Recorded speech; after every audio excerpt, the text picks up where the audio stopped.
এটি আমার জন্য খুব সৌভাগ্যের বিষয় যে পূর্ণভূমি সিলেটে জেলা প্রশাসকের দায়িত্ব পালন সরকার আমাকে যে কোনো কারণেই হোক আমাকে দায়িত্ব দিয়েছেন, উপযুক্ত মনে করছেন বলেই এখানে দায়িত্ব দিয়েছেন। আমি প্রথমত চেষ্টা করব আমার সর্বোচ্চ দিয়ে যে এই জেলার জন্য এবং মানুষের জন্য কাজ করতে, এবং আমি এই দায়িত্ব পালন করার জন্য সকল শ্রেণী পেশার মানুষের সহযোগিতা চাই। এবং আমি আশা করছি যে সবাই মিলে যখন কাজ করব সেটি অবশ্যই এই সিলেট একটি সুন্দর জেলা পরিণত হবে এবং সকলেই এটার বেনিফিশিয়ারি হবে। এবং আমি সকলকে অনুরোধ করব যেন সবাই নিয়ম মানে এবং আইন মেনে চলার চেষ্টা করে। আমি সেই কাজটাই করার চেষ্টা করব।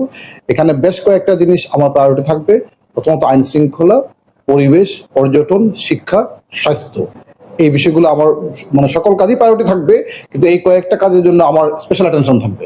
বিশেষ করে আপনারা জানেন যে সিলেট হচ্ছে একটি আমাদের প্রকৃতি কন্যা, সুতরাং প্রকৃতি কন্যার জন্য প্রকৃতির মতোই থাকে, সেটা আমরা সবাই মিলে চেষ্টা করব। এখানে যদি আপনারা আমাদের সাথে থাকেন, জনগণ সাথে থাকে, তাহলে আমাকে যেমন দেখেছেন আমি এখনো তেমন আছি, তেমনই থাকবো। আমার একটা আনসার, যেমন দেখেছেন তেমনই থাকবো ইনশাআল্লাহ। এখানে অনেকগুলো বিষয় থাকবে, মানে এখানে শুধু এটুকু বললাম যে একজন জেলা প্রশাসক হিসেবে এবং একজন মানুষ হিসেবে যতটুকু দেওয়া যায় আমি সবটুকু চেষ্টা করব।